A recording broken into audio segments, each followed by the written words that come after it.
Welcome to episode 189, originally published on the 19th of March 2026. On the Run in the Networked Society.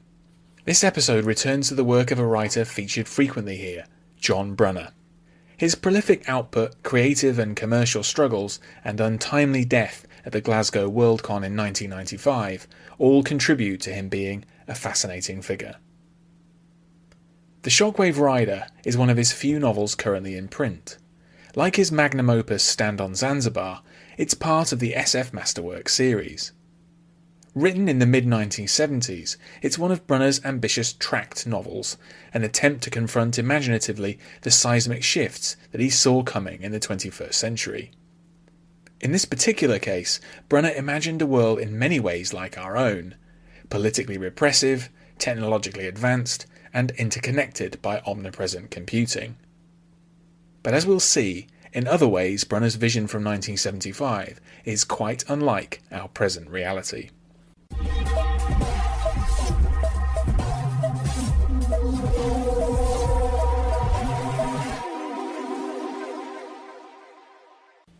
Nicky Haflinger is a product of the system. Extensively trained in a covert US government facility, he's been moulded to operate in a highly computerized future, tightly webbed in a net of interlocking data channels. Having witnessed other government experiments which disturb him, Haflinger goes rogue. Picking up and discarding identities in quick succession, he sets out on a chase from Ohio to California, with his former overseers on his trail. Published in 1975, The Shockwave Rider is the fourth and final in John Brunner's famous sequence of tract novels which reflect the author's thinking about the challenges to come in the 21st century.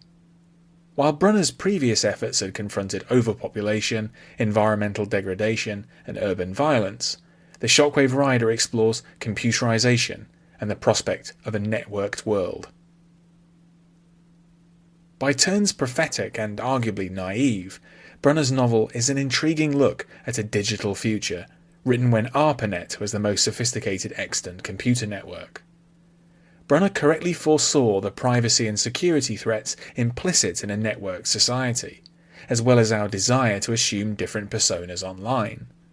However, his hope that people could choose to disentangle themselves from overbearing systems clashes with the rigid, heavily surveilled landscape of today's internet.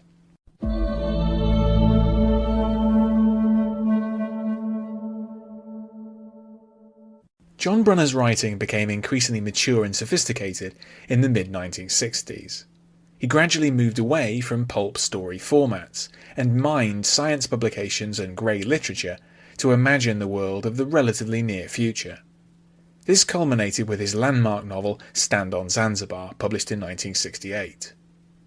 Written in a panoramic style strongly influenced by the USA trilogy by John Dos Passos, this work made Brunner the first British winner of the Hugo Award for Best Novel. Although Stand on Zanzibar was not particularly successful in commercial terms, likely in part due to its huge length for a novel at that time, Brunner wrote three further books in a relatively similar style.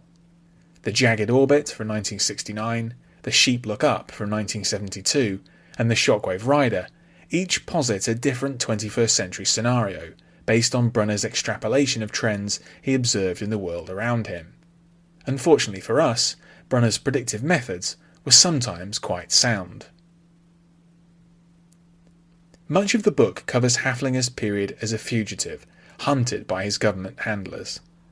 When the heat is on, he uses his computer skills to assume new, invented identities and to erase all traces of his previous guises. To describe this, Brunner coined the term computer worm, later adopted by computer scientists. During his time on the run, Haflinger lives as a fringe preacher in Toledo, Ohio, and then as a wealthy computer consultant in Kansas City, Missouri. There he meets Kate, a bright young perpetual student who sees through his false identity. Together they move on to find a home in Precipice, one of several new communities that have sprung up to house refugees from an earthquake that destroyed San Francisco.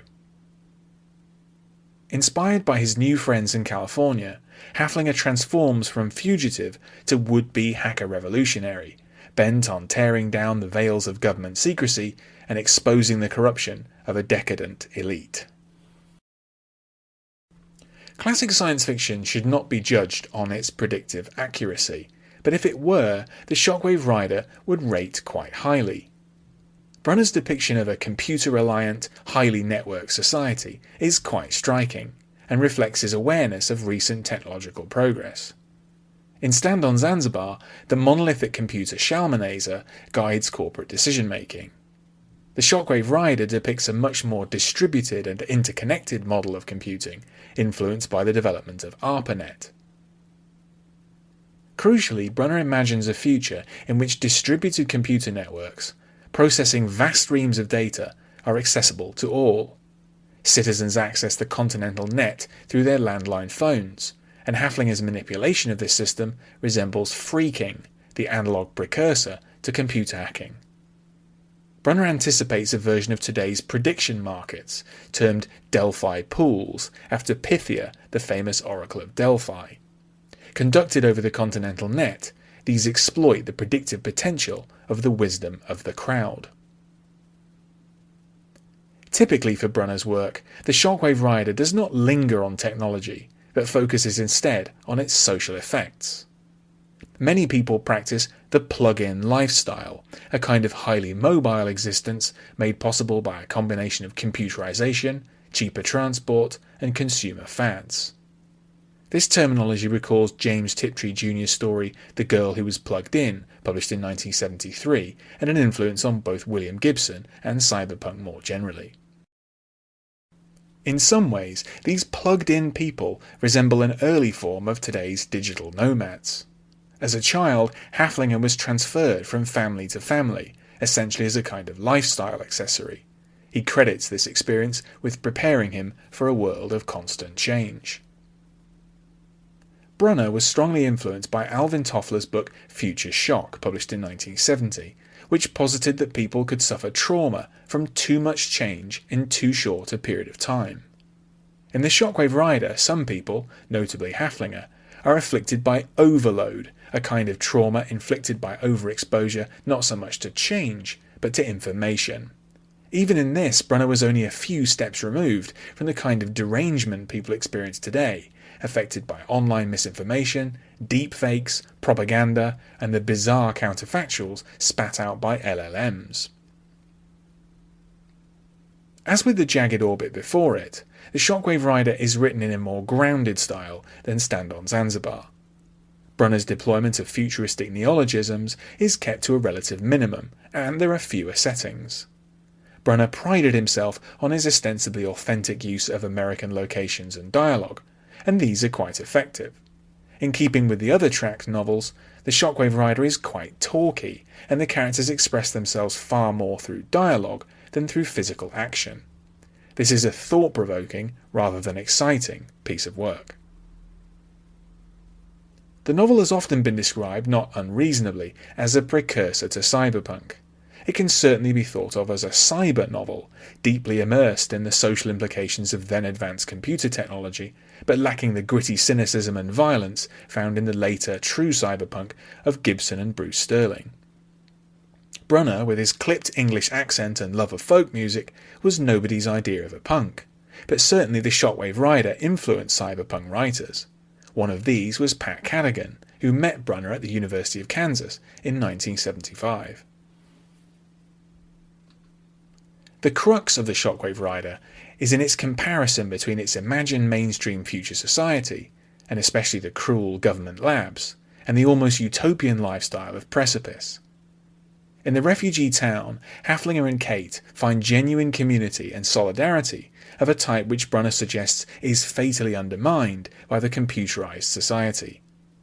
Set on his revolutionary course, Haflinger defines absolute evil. It consists in treating another human being as a thing.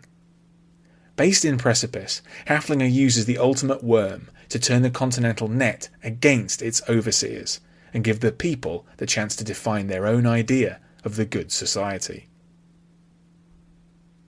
Part of the message of the novel seems to be that the risk of a networked world is that it better enables the powerful to treat human beings as things.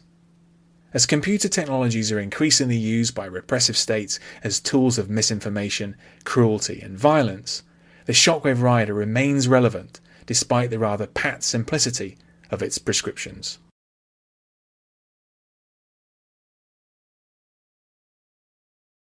Thanks for listening.